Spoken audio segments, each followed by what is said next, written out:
ദുരൂഹ സാഹചര്യത്തിൽ കാണാതായ കാസർഗോഡ് സ്വദേശി കൊല്ലപ്പെട്ടെന്ന് സന്ദേശം. ഡ്രോൺ ആക്രമണത്തിൽ കൊല്ലപ്പെട്ടത് IS ബന്ധം ആരോപിക്കപ്പെട്ട സംഘത്തിലെ പ്രധാനി ഹഫീസ്. ടെലഗ്രാം ആപ്പ് വഴി സന്ദേശമെത്തിയത് അഫ്ഗാനിസ്ഥാനിൽ നിന്നെന്ന് സംശയം. സ്വാഗതം സ്പെഷ്യൽ എഡിഷനിലേക്ക്. കേരളത്തിൽ നിന്ന് ദുരൂഹ സാഹചര്യത്തിൽ കാണാതായ മലയാളി സംഘത്തിലെ ഒരാൾ കൊല്ലപ്പെട്ടതായി സന്ദേശം. കാസർഗോഡ് പടന്നയിലെ ഹഫീസുദ്ദീൻ ഡ്രോൺ ആക്രമണത്തിൽ കൊല്ലപ്പെട്ടതായാണ് സന്ദേശം. കാണാതായ പടന്ന സ്വദേശി അഷ്ഫാഖിന്റെ ടെലിഗ്രാം സന്ദേശമാണ് ലഭിച്ചത്. അഫ്ഗാനിൽ നിന്നാണ് സന്ദേശം അയച്ചതെന്നാണ് സംശയിക്കുന്നത്. പടന്നയിലെ പ്രവാസി വ്യവസായി ഹക്കീമിന്റെ മകൻ ഹഫീസുദ്ദീനാണ് കൊല്ലപ്പെട്ടത്. മൃതദേഹം കബറടക്കിയതായും സന്ദേശത്തിൽ പറയുന്നുണ്ട്. തങ്ങളും ദൈവിക മാർഗത്തിലെ മരണത്തിനായി കാത്തിരിക്കുകയാണെന്ന് പറഞ്ഞാണ് അഷ്ഫാഖിന്റെ സന്ദേശം അവസാനിക്കുന്നത്. നമുക്ക് അഷ്ഫാഖിന്റെ മെസ്സേജ് ഉണ്ട്. ആ മെസ്സേജിൽ പറയുന്നത് റോക്കറ്റ് ആക്രമണത്തിൽ ഇവൻ കൊല്ലപ്പെട്ടു എന്നുള്ളതാണ്. അപ്പോ അത് മാത്രമല്ല, അയാൾ ഇവിടെ മരിച്ചിട്ടുണ്ടെങ്കിലും അള്ളാഹുവിന്റെ മാർഗ്ഗത്തിൽ മരിച്ചിട്ടില്ല എന്ന രൂപത്തിലുള്ള സന്ദേശമാണ് അതിനുശേഷം തുറന്ന് അയച്ചിട്ടുണ്ടായിരുന്നു. പടന്നയിൽ നിന്നും 15 പേരും പാലക്കാട് നിന്ന് 4 പേരുമാണ് ദുരൂഹ സാഹചര്യത്തിൽ നാടുവിട്ടത്. തങ്ങൾ സുരക്ഷിതരാണെന്നും ജോലി ലഭിച്ചെന്നുമുള്ള സൂചന നൽകുന്ന സന്ദേശമായിരുന്നു ഇതിനു മുമ്പ് സംഘം വീട്ടുകാർക്ക് അയച്ചത്. എന്നാൽ ഹഫീസ് കൊല്ലപ്പെട്ട കാര്യം അന്വേഷണ ഏജൻസികൾ സ്ഥിരീകരിച്ചിട്ടില്ല. ദുരൂഹ സാഹചര്യത്തിൽ കാണാതായ മലയാളികൾ ചിലർക്ക് നേരത്തെ പോലീസ് IS ബന്ധം സംശയിച്ചിരുന്നു. ഇത് ശരിവെക്കുന്നതാണ് പുതിയ സംഭവങ്ങൾ. ക്യാമറ പേഴ്സൺ രാജേഷിനൊപ്പം ഷഫീഖ് നസ്രുള്ള, മീഡിയ 1. അഫ്ഗാനിൽ നിന്ന് ലഭിച്ച ഹഫീസിന്റെ മരണത്തെക്കുറിച്ചുള്ള സന്ദേശം IS ബന്ധം തെളിയിക്കുന്നുണ്ടോ എന്ന് പരിശോധിക്കുന്നു സ്പെഷ്യൽ എഡിഷൻ. ISM മുൻ സംസ്ഥാന പ്രസിഡന്റും എഴുത്തുകാരനുമായ മുജീബ് റഹ്മാൻ കിണാലൂർ അദ്ദേഹം കോഴിക്കോട് ബ്യൂറോയിൽ നിന്ന് ചേരും. MP പ്രശാന്ത്, ടൈംസ് ഓഫ് ഇന്ത്യയുടെ സീനിയർ അസിസ്റ്റന്റ് എഡിറ്റർ, അദ്ദേഹം എനിക്കൊപ്പം ന്യൂസ് ഫ്ലോറിൽ നിന്ന് ചേരുന്നു. അഷ്റഫ് കടക്കൽ, കേരള യൂണിവേഴ്സിറ്റി അസിസ്റ്റന്റ് പ്രൊഫസറും സാമൂഹ്യ നിരീക്ഷകനും, അദ്ദേഹം തിരുവനന്തപുരത്ത് നിന്ന് ചർച്ചയിൽ ചേരും. ആദ്യം ശ്രീ MP പ്രശാന്ത്, ഇന്ന് വന്ന ഈ സന്ദേശം അത് എത്രത്തോളം നമുക്ക് സ്ഥിരീകരിക്കാൻ സാധിക്കും, വിശ്വസിക്കാൻ സാധിക്കും? നേരത്തെ ഇവരുടെ യാത്ര സംബന്ധിച്ചുള്ള വിവരങ്ങളൊക്കെ ലഭിച്ചതും ഇത്തരം സാമൂഹ്യ നെറ്റ്വർക്കുകളിൽ നിന്നാണ്. അവർക്കൊക്കെ നാട്ടിൽ കമ്മ്യൂണിക്കേറ്റ് ചെയ്യാൻ വേറെ മാർഗങ്ങളൊന്നുമില്ല. അവിടെ ഫോൺസ് കണക്ടിവിറ്റി വളരെ ദുർബലമാണ്. അതുകൊണ്ട് അവർ എത്രയോ കാലങ്ങളായിട്ട് കഴിഞ്ഞ 6 മാസത്തിനുള്ളിൽ പലതവണ വീട്ടുകാരുമായി ബന്ധപ്പെട്ടത് ഈ ടെലഗ്രാം ആപ്പ് മുഖാന്തരമാണ്. അതിൻ്റെ വിശ്വാസ്യത എനിക്ക് തോന്നുന്നു വീട്ടുകാർ പോലും ചോദ്യം ചെയ്തിട്ടില്ല എന്നുള്ളതാണ്. അതുകൊണ്ട് ഇന്ന് നമുക്ക് കിട്ടുന്ന വിവരം ഇത് പെട്ടെന്ന് കിട്ടിയ ഒരു വിവരമല്ലല്ലോ. ഇത് നിരീക്ഷിക്കുകയാണെങ്കിൽ അവരിവിടുന്ന് പോകുന്നു, അതിനുശേഷം അയച്ച മെസ്സേജുകൾ, അതിനുശേഷം ഉണ്ടാകുന്ന ഒരുപാട് സംഭവങ്ങൾ, ഇതിൻ്റെ ഒരു പരിണിത ഫലമാണ് ഇന്ന് സംഭവിക്കുക. ഇത് നമ്മൾ പ്രതീക്ഷിച്ച ഒരു ദുരന്തമാണെന്നുള്ളതാണ് അതിൻ്റെ കാരണം. ഇത് ഒരു പോയിട്ടുള്ളത് അഫ്ഗാനിസ്ഥാനിലെ ഒരു ആൾപ്പാർപ്പില്ലാത്തൊരു പ്രദേശത്താണ്. എന്തിനാണത് പോയത് എന്നുള്ളത് വേറെ കാര്യമാണ്. അവിടെ പക്ഷേ യുദ്ധമേഖലയല്ല അത്. അവർ ഡോക്ടർ ഇജാസ് അവിടെ ഒരു മെഡിക്കൽ ഷോപ്പ് തുടങ്ങിയിട്ടുണ്ടെന്ന് വരുന്നു. 2 സ്ത്രീകൾ അവിടെ കുഞ്ഞുങ്ങളെ പ്രസവിച്ചു. അപ്പോൾ അങ്ങനെയുള്ള വിവരങ്ങളൊക്കെ നമുക്ക് ഈ ടെലഗ്രാം ആപ്പുകാർ കിട്ടുന്നത്. ഇതിൻ്റെ ഒടുവിലത്തെ ഒരു ഇതാണ് നമുക്ക് ഇന്ന് കിട്ടിയ ഈ സന്ദേശം. അതുകൊണ്ട് തന്നെ ഈ സന്ദേശത്തിൻ്റെ ഓതൻറ്റിസിറ്റിയെ നമ്മൾ ചോദ്യം ചെയ്യേണ്ടതില്ല എന്നാണ് ഇതുവരെയുള്ള അനുഭവം വെച്ചിട്ട് എനിക്ക് തോന്നുന്നത്. ഇപ്പോൾ അവിടെ നടന്നത് ഒരു വ്യോമാക്രമണത്തിൽ ഇവർ കൊല്ലപ്പെട്ടു എന്ന വിവരമാണ്, ഈ ഹഫീസുദ്ദീൻ കൊല്ലപ്പെട്ടു എന്ന വിവരമാണ് നമുക്ക് ലഭിക്കുന്നത്. IS ബന്ധം, അതായത് ഇസ്ലാമിക് സ്റ്റേറ്റിൻ്റെ ഭാഗമാകാൻ പോയതാണ് എന്ന് സ്ഥിരീകരിക്കാൻ ഇതിലൂടെ നമുക്ക് സാധിക്കും. അല്ല, ഇസ്ലാമിക് സ്റ്റേറ്റ് എന്ന് പറയുന്നത് അതിൻ്റെ കേന്ദ്രം സിറിയ, ഇറാഖാണ്. പക്ഷേ ഇസ്ലാമിക് സ്റ്റേറ്റിൻ്റെ പ്രവിശ്യകൾ, വിലായത്തുകൾ എന്ന് പറയും, അത് പല ഭാഗങ്ങളിലായിട്ട് ഇങ്ങനെ ചിതറിക്കിടക്കുന്നുണ്ട്. അതായത് ഈ ഇറാഖിനും സിറിയക്കും ഇടയിലല്ലാതെ വളരെ ദൂരെയുള്ള പ്രദേശങ്ങൾ പോലും, അതായത് ബാഗ്ദാദിക്ക് പിന്തുണ പ്രഖ്യാപിച്ചു, അത് ബയ്യത്ത് കൊടുക്കുക എന്ന് പറയും. അങ്ങനെയുള്ള പ്രവിശ്യകൾ പല ഭാഗങ്ങളിലുണ്ട്. സിനായിലുണ്ട്, അവിടെ നൈജീരിയയിലുണ്ട്. അപ്പോൾ അതിൻ്റെ ഒരു ഭാഗമാണ് വിലായത്ത് ഖൊറാസാൻ എന്ന് പറയുന്ന ഈ അഫ്ഗാനിസ്ഥാനിലെ പ്രദേശം. അതുകൊണ്ട് തന്നെ അവരെത്തിച്ചേർന്നത് അഫ്ഗാനിസ്ഥാനിലാണെങ്കിലും അത് ISൻ്റെ അല്ലെങ്കിൽ ഇസ്ലാമിക് സ്റ്റേറ്റിൻ്റെ ഒരു ഭാഗം തന്നെയാണ്. ഇവർ കുഞ്ഞുങ്ങളുമായാണ് പോയത്. താങ്കൾ നേരത്തെ സൂചിപ്പിച്ചു അവിടെ ചെന്നതിന് ശേഷം അവർ പ്രസവിച്ച കഥകൾ ടെലിഗ്രാം സാമൂഹ്യ മാധ്യമങ്ങൾ വഴി വന്ന വിവരങ്ങളൊക്കെ സൂചിപ്പിച്ചു. ഇതൊരു യുദ്ധമേഖലയല്ല. അതുകൊണ്ട് തന്നെ അവരൊരു IS എന്ന് നമ്മൾ പൊതുവിൽ വിവക്ഷിക്കപ്പെടുന്ന ഒരു പോരാട്ട സംഘത്തിൻ്റെ അല്ലെങ്കിൽ ഒരു അക്രമ സംഘത്തിൻ്റെ ഭാഗമായി മാറാൻ പോയതല്ല, മറിച്ച് അതേക്കുറിച്ചുള്ള വിശാലമായ ചില ധാരണകളുടെ അടിസ്ഥാനത്തിൽ അല്ലെങ്കിൽ ചില യാഥാസ്ഥിതികമായ ധാരണകളുടെ അടിസ്ഥാനത്തിൽ പോയതാണ് എന്ന് മനസ്സിലാക്കണം. അല്ല, ഈ ജിഹാദ് എന്ന് പറയുന്നത് അത് ഒരു യുദ്ധം മാത്രമല്ലല്ലോ. അപ്പം ഈ IS അംഗീകരിച്ചിട്ടുള്ള ഒരു പണ്ഡിതനാണ് അൻവർ ഔലാക്കി. അദ്ദേഹം പറയുന്നത് 44 ways ഓഫ് ഡൂയിങ് ജിഹാദ്, 44 വഴികളുണ്ടെന്ന് പറയുന്നുണ്ട്.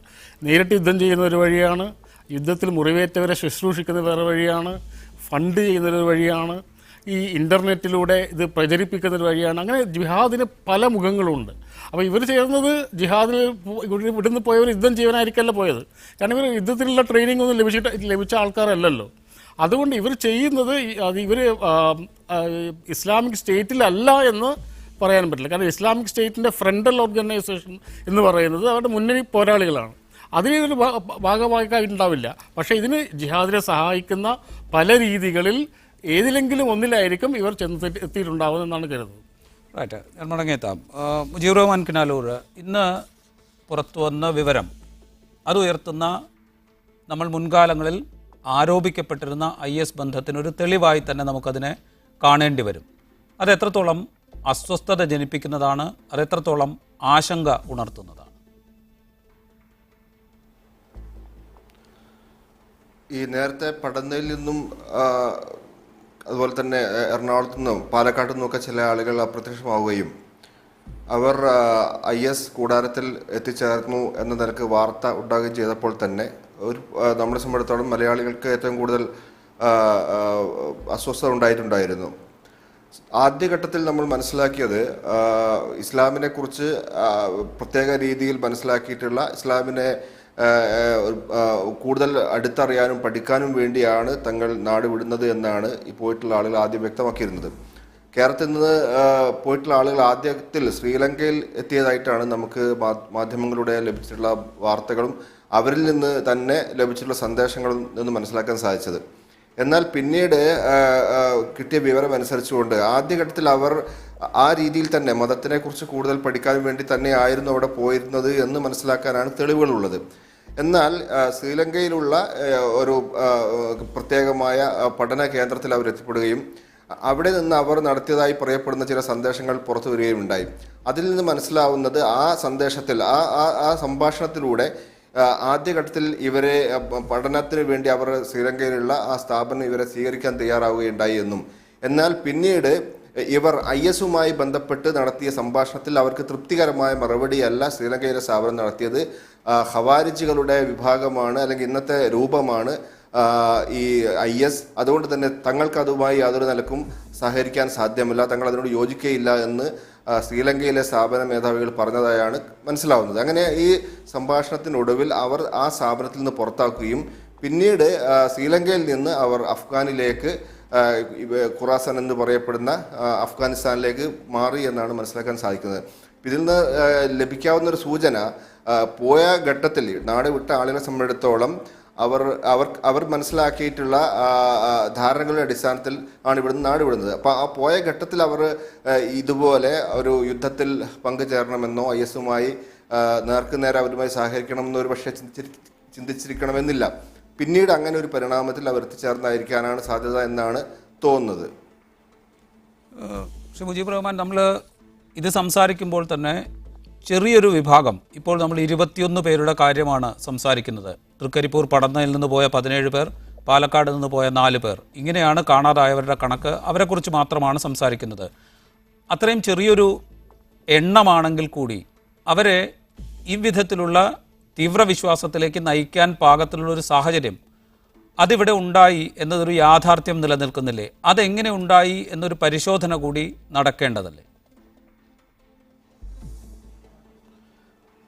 തീർച്ചയായിട്ടും. നേരത്തെ ഈ തിരോധാനമുണ്ടായ സന്ദർഭത്തിൽ തന്നെ കേരളത്തിൽ ഇത് സംബന്ധമായ വിശദമായ ചർച്ചകൾ നടന്നിട്ടുണ്ട്.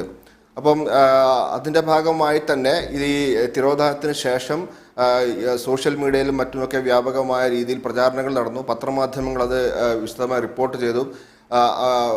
അതിൽ വന്ന് ഒരു പ്രധാനപ്പെട്ട ഒരു ആരോപണം, സലഫി വിഭാഗത്തിൽപ്പെട്ട ഒരു നവസലഫി വിഭാഗമാണ് ഇത്തരത്തിലുള്ള ചിന്താഗതി പ്രചരിപ്പിച്ചത് എന്നാണ് ആദ്യഘട്ടത്തിൽ ചർച്ചയിൽ വന്നിട്ടുള്ളത്. അതേസമയം കേരളത്തിലെ സലഫി സംഘടനയുടെ വ്യത്യസ്ത ധാരയിൽപ്പെട്ട ആളുകൾ അത് നിഷേധിക്കുകയും അവരൊന്നും തന്നെ സലഫി സംഘടന ഒരിക്കലും IS-നെ പ്രോത്സാഹിപ്പിക്കുന്നില്ല. സൗദി അറേബ്യ ഉൾപ്പെടെയുള്ള രാജ്യങ്ങൾ സലഫി സംഘടനയ്ക്ക് മേധാവിത്വമുള്ള രാജ്യങ്ങളും സലഫി സംഘടനകളും ആധികാരികമായി തന്നെ ഇതിനെ IS-നെ തള്ളി പറഞ്ഞിട്ടുണ്ട്. അതുകൊണ്ട് തന്നെ ഇവർക്ക് സംഘടനയുമായി യാതൊരു ബന്ധവുമില്ല. അതിൽ നിന്നും പിന്നെ മാറി ചിന്തിച്ചിരിക്കുന്ന അല്ലെങ്കിൽ വേറിട്ട് പോയ ചില വിഭാഗങ്ങളാണ് ഇതിന് നേതൃത്വം കൊടുക്കുന്നത് എന്നൊക്കെയുള്ള രീതിയിൽ ഇവിടെ സംവാദങ്ങൾ നടക്കുകയുണ്ടായി. ഏതായിരുന്നാലും ശരി, ഇത്തരത്തിലുള്ള പ്രവണത പ്രത്യേകിച്ചും ആ ഘട്ടത്തിൽ ഇവിടെ ഉയർന്നു വന്നിട്ടുള്ള പ്രധാനപ്പെട്ട ഒരു കാര്യം, പലപ്പോഴും മതത്തെ മനസ്സിലാക്കുന്നത് ഇന്ന് ഇൻ്റർനെറ്റ് മുഖേന അതുപോലെ തന്നെ സോഷ്യൽ മീഡിയകൾ മുഖേനയൊക്കെ മതത്തെ മനസ്സിലാക്കുകയും അതിൻ്റെ ആധികാരികമായ സ്രോതസ്സിൽ നിന്ന് മതത്തെ പഠിക്കാതിരിക്കുകയും ചെയ്യുന്ന ചെറുപ്പക്കാരിലാണ് ഇത്തരം പ്രവണതകൾ കൂടുതൽ കണ്ടുവരുന്നത് എന്നുള്ളതാണ്. ഇപ്പം തന്നെ നമുക്ക് ഈ സംഭവവുമായി ബന്ധപ്പെട്ടുകൊണ്ട് കേരളത്തിൽ നിന്ന് പോയിരുന്ന ആളുകളായിരുന്നാലും ശരി, ഇന്ത്യയുടെയും അതുപോലെ തന്നെ ലോകത്തിൻ്റെയും വ്യത്യസ്ത ഭാഗങ്ങളിൽ നിന്ന് IS-വുമായി ബന്ധപ്പെട്ട് അവിടെ എത്തിയിരുന്ന ആളുകളായിരുന്നാലും ശരി, അവരൊക്കെ തന്നെയും സാങ്കേതിക രംഗത്ത് വൈദഗ്ധ്യമുള്ളവരും മറ്റ് ഭൗതിക പഠന മേഖലയിലൊക്കെ ഉയർന്നു നിൽക്കുന്നവരുമാണ്. അതേസമയത്ത് മതപഠനം ലഭിച്ച ആളുകൾ അക്കൂട്ടത്തിലില്ല, അല്ലെങ്കിൽ വളരെ ചെറിയൊരു വിഭാഗം മാത്രമേ ഉള്ളൂ എന്നാണ് മനസ്സിലാകുന്നത്. അതിനർത്ഥം ഇത്തരത്തിൽ തെറ്റായ രീതിയിൽ മതത്തെ പഠിപ്പിക്കുന്ന അല്ലെങ്കിൽ മതത്തെ പ്രയോജനപ്പെടുത്തിക്കൊണ്ട് ഇത്തരത്തിലുള്ള തീവ്ര വിഭാഗങ്ങൾ മതത്തെ ഉപയോഗപ്പെടുത്തിക്കൊണ്ട് തങ്ങളുടെ തീവ്ര വിഭാഗങ്ങളിലേക്ക് രാഷ്ട്രീയ താല്പര്യങ്ങൾക്ക് വേണ്ടി റിക്രൂട്ട് ചെയ്യാനുള്ള സംവിധാനങ്ങൾ ഇത്തരത്തിൽ IS പോലുള്ള തീവ്ര വിഭാഗങ്ങൾ ലോകത്തിൻ്റെ വിവിധ ഭാഗങ്ങളിൽ പരീക്ഷിക്കുന്നുണ്ട്.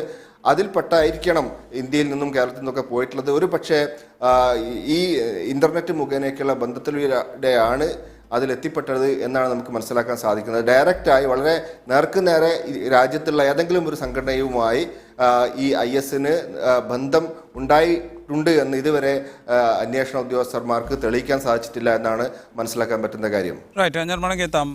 ശ്രീ അഷ്റഫ് കടക്കൽ, അന്ന് ഇതേക്കുറിച്ച് വിശദമായ ചർച്ചകൾ ഉണ്ടായിരുന്നു. ചില സംഘടനകൾ, ആ സംഘടനകൾക്കുള്ളിൽ ഉണ്ടായ ചില ഭിന്നതകൾ, അതിൽ തന്നെ ചില വിഭാഗങ്ങൾ തീവ്രമായ ആശയപ്രചാരണങ്ങൾ നടത്തിയത്, അതൊക്കെ ഒരുപക്ഷെ ഈ യുവാക്കളെ തീവ്ര ആശയഗതിയിലേക്ക് നയിച്ചിരിക്കാം എന്ന വിലയിരുത്തലുകളും ഉണ്ടായിരുന്നു. അന്നുണ്ടായ ചർച്ചകൾ, അതിനുശേഷം മുസ്ലിം സംഘടനകൾ ഒന്നിച്ചു നിന്ന് ഇതിനെതിരെ നടത്തിയ ആശയപ്രചാരണം, അത് എത്ര അളവിൽ ഫലം കണ്ടിട്ടുണ്ട്? നമ്മൾ ഈ 21 പേരുടെ യാത്ര, ദുരൂഹമായ യാത്ര ചർച്ച ചെയ്ത കാലത്ത് നിന്നും മാറി ഇത്രയും പിന്നിടുമ്പോൾ അത്തരം ആശയപ്രചരണങ്ങളെ പ്രതിരോധിക്കുന്നതിൽ എത്രത്തോളം മുന്നോട്ട് പോകാൻ സാധിച്ചിട്ടുണ്ട്?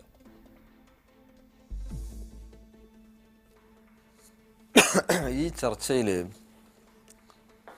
കേരളത്തിലെ ഒട്ടുമുക്ക മുസ്ലിം സംഘടനകളും വളരെ ക്രിയാത്മകമായ, വളരെ പോസിറ്റീവായ നിലപാടാണ് എടുത്തത് എന്നത് പറയാതിരിക്കാനാവില്ല. കാരണം IS മുന്നോട്ട് വച്ച ഒരു ആശയധാര എത്ര കണ്ട് അപകടകരമാണ് എന്ന് ജനങ്ങൾക്കിടയിൽ എല്ലാ മാധ്യമങ്ങളിലൂടെയും തങ്ങളുടേതായ എല്ലാ മാധ്യമങ്ങളും ഉപയോഗപ്പെടുത്തി. ഇപ്പോൾ ഉദാഹരണമായിട്ട് ജമാഅത്തെ ഇസ്ലാമി, മുജാഹിദിൻ്റെ 1-2 വിഭാഗങ്ങൾ, സുന്നികളുടെ വിഭാഗം, അവരെല്ലാം തന്നെ ഇപ്പോൾ മലയാളത്തിൽ ലഭ്യമായ പുസ്തകങ്ങളെല്ലാം, IS-നെ സംബന്ധിച്ചിട്ടുള്ള പുസ്തകങ്ങളെല്ലാം ഇവരിൽ ഓരോ ഗ്രൂപ്പുകൾ പ്രസിദ്ധീകരിച്ചതാണ്.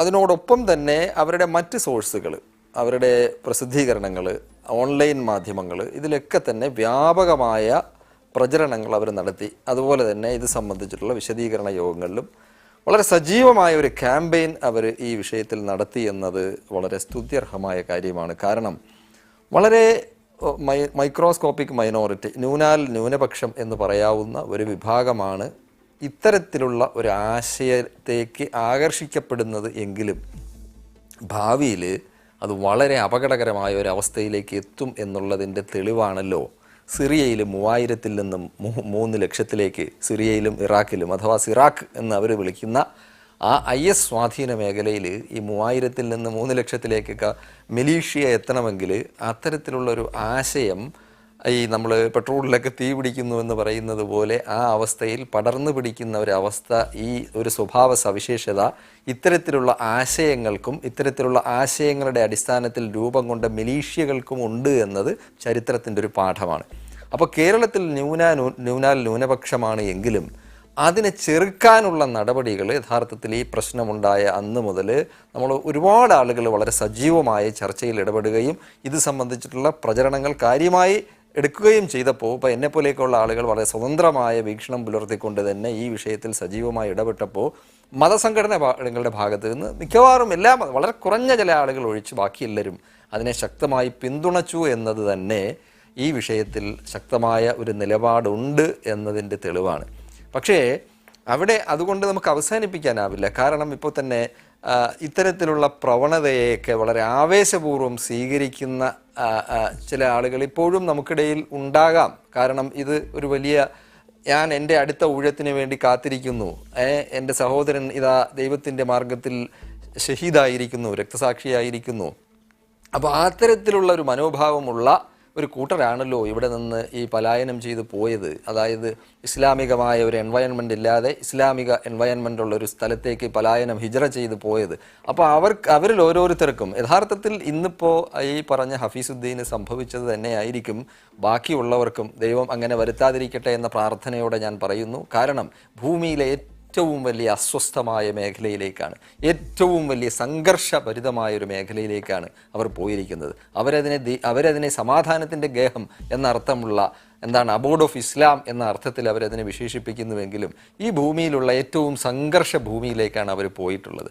അപ്പോൾ ഈ വാർത്ത, അപ്പോൾ ഇതുമായി ബന്ധപ്പെട്ട ചർച്ചകൾ, അതിലൊക്കെ തന്നെ ഇപ്പോൾ താങ്കൾ ചോദിച്ച ആ ചോദ്യത്തിന് കൃത്യമായി ഉത്തരം പറയുകയാണെങ്കിൽ ഞാനതിനെ വളരെ പോസിറ്റീവായിട്ടാണ് കാണുന്നത്. കേരളത്തിലെ മുസ്ലിം സംഘടനകളും നേതാക്കളും രാഷ്ട്രീയക്കാരും മറ്റുള്ളവരും ഒക്കെ തന്നെ ഈ വിഷയത്തിൽ വളരെ ക്രിയാത്മകമായ വളരെ പോസിറ്റീവായ ഒരു നിലപാടെടുത്തു എന്നത് നമ്മൾ അങ്ങേയറ്റം സന്തോഷത്തോടെ ശ്ലാഘനീയമായൊരു കാര്യമാണ് എന്ന് തുറന്ന് സമ്മതിക്കുകയും അതിനെ പ്രശംസിക്കുകയും ചെയ്യേണ്ടതാണ് എന്ന നിലപാടാണ് എനിക്ക് ഈ വിഷയത്തിലുള്ളത്. അപ്പോൾ CPM നേതാവ് VPP മുസ്തഫ അദ്ദേഹം ടെലിഫോൺ ലൈനിൽ ചേരുന്നുണ്ട്. ശ്രീ VPP മുസ്തഫ, താങ്കൾ ആ പ്രദേശത്ത് നിന്നുള്ള വ്യക്തി കൂടിയാണ്, അല്ലെങ്കിൽ ആ പ്രദേശം ഉൾക്കൊള്ളുന്ന ജില്ലയിൽ നിന്നുള്ള വ്യക്തി കൂടിയാണ്. ഒരു സാമൂഹിക ഘടനയെ അല്ലെങ്കിൽ സാമൂഹിക ബന്ധങ്ങളെ ഒരുപക്ഷെ തീവ്രമായി ബാധിച്ചേക്കാമായിരുന്ന ഒരു സംഗതിയായിരുന്നു IS ബന്ധത്തെക്കുറിച്ചുള്ള ആരോപണങ്ങൾ. അതിനെ പക്ഷേ ശക്തമായി പ്രതിരോധിക്കുന്നതിൽ സംഘടനകൾ, രാഷ്ട്രീയ പാർട്ടികൾ എല്ലാവരും വലിയ രീതിയിൽ ഒന്നിച്ചു നിന്നിരുന്നു. ഇപ്പോൾ ഈ മരണവാർത്ത എത്തുന്നത് ഒരുപക്ഷെ ഈ ബന്ധം സ്ഥിരീകരിക്കുന്നതിന് കാരണമായേക്കാം, അല്ലെങ്കിൽ ആ ബന്ധത്തിന് തെളിവായി ചൂണ്ടിക്കാണിക്കപ്പെട്ടേക്കാം. പക്ഷേ അതിനെ അതിജീവിക്കാൻ പാകത്തിലേക്ക് അവിടുത്തെ സാമൂഹ്യ ഘടനയിൽ, അവിടുത്തെ സാമൂഹ്യ ബന്ധങ്ങളിലൊക്കെ ഇതേക്കുറിച്ചുള്ള അല്ലെങ്കിൽ ഇതിലേക്ക് ആകർഷിക്കപ്പെട്ടവർ ഒറ്റപ്പെട്ടവരാണ് എന്ന തരത്തിലുള്ളൊരു സന്ദേശം അത് എത്തപ്പെട്ടിട്ടുണ്ടോ? 2016 ആഗസ്റ്റിൽ വളരെ ശോഭകജനമായ നിലയിലാണ് നമുക്ക് ഈ വാർത്ത അന്ന് കേൾക്കേണ്ടി വന്നിട്ടുള്ളത്. വളരെ സാധാരണമായിട്ടുള്ള ഗ്രാമീണാന്തരീക്ഷമുള്ള ഈ തൃക്കരിപ്പൂർ, പടന്ന ഉൾപ്പെടുന്ന കാസർഗോഡ് ജില്ലയിലെ ഈ ഗ്രാമീണ പ്രദേശങ്ങളിൽ നിന്നുള്ള ചെറുപ്പക്കാരാണ് അവരുടെ ഭാര്യ കുഞ്ഞുങ്ങൾ സഹിതം ഇങ്ങനെ പോയിട്ടുള്ളത്. പക്ഷെ അപ്പോഴും നമുക്ക് ഉണ്ടായിരുന്ന ഒരു ആശ്വാസം, ഇവര് IS ഗ്രൂപ്പിൽ തന്നെയാണ് എത്തിയത് എന്നുള്ളതിന് സ്ഥിരീകരിക്കപ്പെടുന്ന തെളിവുകളൊന്നും ഉണ്ടായിരുന്നില്ല. ഇന്നിപ്പോ ലഭിച്ച മരണവാർത്തയും അങ്ങനെ IS തന്നെയാണ് എന്ന് പറയാൻ വേണ്ടി കഴിയുന്ന അവസ്ഥയിൽ എത്തിയിട്ടുള്ളത്. കാരണം ഈ ആക്രമണം നടന്നിട്ടുള്ള സ്ഥലം താലിബാന് സ്വാധീനമുള്ള ഒരു കേന്ദ്രമാണ് എന്നാണ് അറിയാൻ വേണ്ടി. പഴയ ബിൻലാദന്റെ കേന്ദ്രങ്ങളാണ് എന്ന് മാത്രമല്ല ചില മെസ്സേജുകളിൽ നിന്ന് മനസ്സിലാക്കാൻ വേണ്ടി കഴിയുന്നത് IS ആണ് ഈ ആക്രമണം നടത്തിയത് എന്നുള്ളതുമാണ്. അതുകൊണ്ട് ആ വിഷയങ്ങൾ അങ്ങനെ കിടക്കുന്നുണ്ട്. പക്ഷെ വളരെ എടുത്തു പറയേണ്ട സംഗതി, അന്ന് ഇവർ പോയപ്പോഴുണ്ടായിരുന്ന സമയത്ത് എങ്ങനെയാണോ നാട് ആ വിഷയത്തോട് പ്രതികരിച്ചത്, ഏതാണ്ട് ആ നിലയിൽ തന്നെയാണ് ഇന്നും പടന്നയും തൃക്കരിപ്പൂരും ഉൾപ്പെടുന്ന കാസർഗോഡ് ജില്ല ഈ മരണവാർത്തയും കേട്ടിട്ടുള്ളത്. തീർച്ചയായിട്ടും മരണവാർത്ത ദുഃഖകരമാണ്, അങ്ങനെ ഒരു മരണം നടന്നു എന്നുള്ളത്. പക്ഷെ നാട്ടിലത് വലിയ അസ്വസ്ഥയൊന്നും സൃഷ്ടിച്ചിട്ടില്ല. ഹഫീസുദ്ദീന്റെ, അദ്ദേഹത്തിന്റെ പിതാവ് ഹക്കീമിന്റെയും വളരെ അടുത്ത ചില ബന്ധുക്കളാണ് മരണ വീട് എന്നുള്ള നിലയിൽ ആ വീട് സന്ദർശിക്കുന്ന ഒരു അവസ്ഥ ഉണ്ടായിട്ടുള്ളത്. നാട് പൊതുവിൽ അതിനോട് ഏതെങ്കിലും തരത്തിൽ, പ്രത്യേകിച്ച് ഈ വാട്സപ്പ് ഗ്രൂപ്പുകളൊക്കെ വളരെ സജീവമായിട്ടുള്ള ഒരു കാലം, നവമാധ്യമ രംഗം സജീവമായിട്ടുള്ള കാലത്ത് ഇത്തരമൊരു വിഷയം വെച്ച് വേണമെങ്കിൽ ഈ തീവ്രവാദ ചിന്താഗതിയുള്ള ആളുകളെ ഒന്നുകൂടി ജ്വലിപ്പിക്കാവുന്ന നിലയിലുള്ള മെസ്സേജുകൾ പറയാം. പക്ഷേ വളരെ ആശാവഹമായിട്ടുള്ളൊരു കാര്യം, അത്തരത്തിലൊന്നും ഈ ഹഫീസുദ്ദീന്റെ മരണം വെച്ചുകൊണ്ടുള്ള ഒരു വാട്സപ്പ് മെസ്സേജുകളും ഉണ്ടായില്ല, ഫേസ്ബുക്ക് മെസ്സേജുകൾ ഉണ്ടായില്ല. നാട്ടിലും സാധാരണ പോലെ തന്നെയാണ് ഇന്ന് ജനം കണ്ടിട്ടുള്ളത്. മരണ വാർത്ത ദുഃഖകരമായ നിലയിൽ അവർ കേട്ടിട്ടുണ്ട് എന്നുള്ളതല്ലാതെ അതിനെ സംബന്ധിച്ച് പ്രത്യേകിച്ചൊരു വികാരം നാട്ടിലുണ്ടായിട്ടില്ല എന്നുള്ളത് എടുത്തു പറയേണ്ട സംഗതിയാണ്. റൈറ്റ്. MP പ്രശാന്ത്, നേരത്തെ മുജീർ റഹ്മാൻ കിനാലൂർ സംസാരിച്ചപ്പോൾ ഈ വ്യവസ്ഥാപിതമായ മതപഠന രീതിയിൽ നിന്ന് മാറി അത് ലഭിക്കാത്ത ആളുകൾ അവർ ഇൻ്റർനെറ്റിലൂടെ അല്ലെങ്കിൽ മറ്റ് മാധ്യമങ്ങളിലൂടെ ലഭിക്കുന്ന തെറ്റായ സന്ദേശങ്ങൾക്ക് വഴിപ്പെട്ട് പോയതിനെക്കുറിച്ച് അദ്ദേഹം സൂചിപ്പിക്കുകയുണ്ടായി. പക്ഷേ അതിനപ്പുറത്ത് മറ്റു ചില സാമൂഹിക യാഥാർത്ഥ്യങ്ങൾ, ചില സംഘടനകളിൽ നിന്ന് വഴിമാറിപ്പോയവർ, അവർ പ്രചരിപ്പിച്ച സന്ദേശങ്ങൾ, അതിൽ തൃപ്തരാകാതെ അതിനപ്പുറത്തേക്ക് പോകണം എന്ന് ചിന്തിച്ച ഒരു ചെറിയ യുവത, ഇങ്ങനെ ഒരു സാഹചര്യം കൂടി ഉണ്ടോ ഈ യുവാക്കളുടെ തിരോധാനത്തിന് പിന്നെ? തീർച്ചയായും ഈ നവമാധ്യമങ്ങൾ അല്ലെങ്കിൽ ഇൻ്റർനെറ്റ്, അതിലൂടെ ലഭിക്കുന്ന ഇസ്ലാമിനെക്കുറിച്ചുള്ള ഒരു വികലമായ കാഴ്ചപ്പാട് ഇവരെ സ്വാധീനിച്ചിട്ടുണ്ടാവാം. അത് അവസാനത്തെ ഘട്ടത്തിലാണ്. അവരതിലേക്ക് എത്തിപ്പെടുന്നതിന് മുമ്പ് ഒരു ഭൂമിക ഇവിടെ തയ്യാറാക്കപ്പെട്ടിട്ടുണ്ടായിരുന്നു. അത് നിർഭാഗ്യവശാൽ അത് ഇവിടുത്തെ മുജാഹിദ് പ്രസ്ഥാനത്തിന്, കേരളത്തിലെ സലഫി പ്രസ്ഥാനത്തിന് ആ ഉത്തരവാദിത്വത്തിൽ നിന്ന് ഒഴിഞ്ഞു മാറാൻ കഴിയില്ല എന്ന് ഞാൻ പൂർണ്ണമായി വിശ്വസിക്കുന്നു. അതിൻ്റെ അർത്ഥം മുജാഹിദ് പ്രസ്ഥാനം IS-നെ പിന്തുണച്ചു എന്നല്ല, അങ്ങനെ ഒരു ധാരണയെ വേണ്ട. പക്ഷേ ഈ പോയ 21 പേരുടെയും ബാക്ക്ഗ്രൗണ്ട് പരിശോധിച്ചാൽ അവർ ഒരു തലത്തിൽ അല്ലെങ്കിൽ മറ്റൊരു തലത്തിൽ ഏതെങ്കിലും മുജാഹിദ് പ്രസ്ഥാനവുമായിട്ട് ബന്ധപ്പെട്ടിട്ടുണ്ടായിരുന്നു. അതുകൊണ്ട് അല്ല എങ്കിൽ കൂടിയും അവരെ നയിച്ചിരുന്ന ഒരു ചിന്താഗതി ഇവിടെയുള്ളത്, ഇന്ത്യയിൽ അല്ലെങ്കിൽ കേരളത്തിൽ ഉള്ളത് ഇസ്ലാമേ അല്ല. ഇവിടെയുള്ളത് അവർ പറയുന്നത് പോലെ എന്താണ്, ഈ വാട്ടേഡ് അല്ലെങ്കിൽ ഡൈല്യൂട്ടഡ് ഇസ്ലാമാണ്. ഇവിടെയുള്ളത് ഇസ്ലാമും കുഫറും ചേർന്നിട്ടുള്ള, വിശ്വാസവും ചേർന്നിട്ടുള്ള ഒരു പ്രദേശമാണ് എന്നുള്ളത് ഈ ധാരണ പരത്തുന്ന, ഈ ധാരണ ഇപ്പോഴും പ്രസംഗിച്ച് നടക്കുന്ന ആളുകൾ എങ്കിലും, ചില ആളുകളെങ്കിലും നിർഭാഗ്യവശാൽ നമ്മുടെ ഇടയിലുണ്ട്. അതായത് ഇന്ത്യ എന്നുള്ളത് വിശ്വാസികളും അവിശ്വാസികളും കൂടി ചേരുന്ന സ്ഥലമാണെന്നും ഇവിടെ നിന്ന് ഹിജ്റ പോവുക എന്നുള്ളത് പുണ്യപ്രവൃത്തിയാണെന്നും, അത് നിർബന്ധമാണെന്ന് പറഞ്ഞിട്ടില്ല. അവരുപയോഗിച്ച വാജിബ് എന്നുള്ളത് നിർബന്ധമാണെന്നാണ് IS പറയുന്നത്. ഇവർ പറയുന്നത് മുസ്തഹബാണ്, അതായത് ഇവിടുന്ന് പുണ്യപ്രവൃത്തിയാണ്. അങ്ങനെ ഒരു പ്രസംഗം തന്നെ ഞാൻ കേട്ടിട്ടുണ്ട്. അതിൻ്റെ അർത്ഥം ഈ മുജാഹിദ് വിഭാഗങ്ങളിൽ നിന്ന് പിളർന്നു അതിലുണ്ടായ അന്തഛിദ്രവും അതിലൂടെ ഉണ്ടായിട്ടുള്ള വളരെ സ്ഫോടനാത്മകവുമായ അന്തരീക്ഷമാണ് ഈ കേരളത്തിലെ IS വന്ന് വളം വെച്ചു കൊടുത്തത് എന്നുള്ളത് നിസ്തർക്കമായ കാര്യമാണ്. ചിലപ്പം ഇത് നിഷേധിക്കുന്നവരുണ്ടാവും. പക്ഷെ ഒരു രോഗത്തെ ചികിത്സിക്കാനുള്ള ഏറ്റവും പ്രാഥമികമായിട്ടുള്ള ജോലി എന്നുള്ളത് രോഗം എങ്ങനെ വന്നു എന്ന് തിരിച്ചറിയുകയാണ്.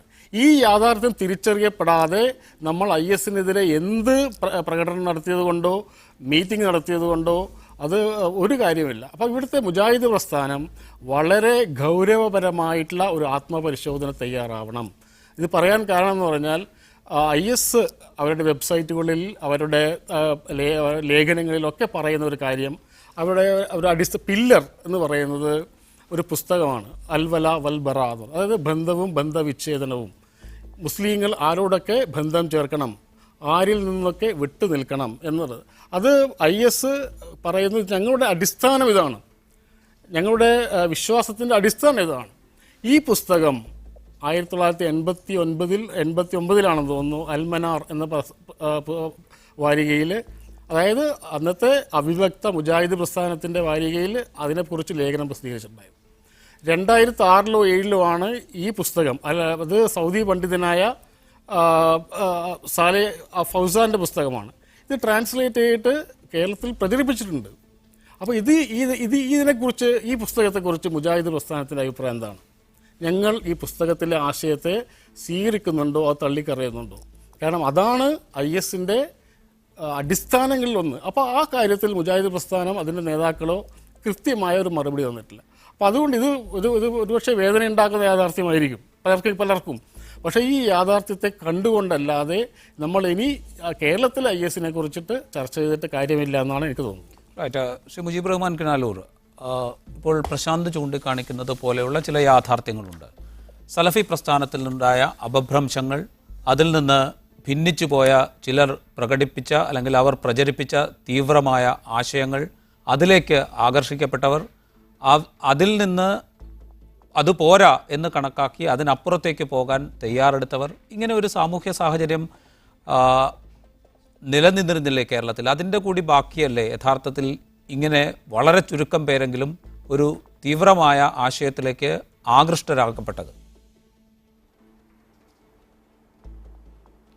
തീർച്ചയായും ഈ കാര്യങ്ങൾ ആ ഘട്ടത്തിൽ തന്നെ ഈ കേരളത്തിൽ നിന്നും കുറച്ച് ചെറുപ്പക്കാർ അപ്രത്യക്ഷമായ സാഹചര്യത്തിൽ തന്നെ അത് ആ ഘട്ടത്തിൽ തന്നെയുള്ള ചർച്ചകളിൽ വ്യക്തമാക്കപ്പെട്ടിട്ടുണ്ട്. ഞാൻ തന്നെ വ്യക്തമായി തന്നെ ഈ കാര്യങ്ങൾ വെച്ച് ലേഖനങ്ങൾ എഴുതി പ്രസിദ്ധീകരിച്ചിട്ടുണ്ട്.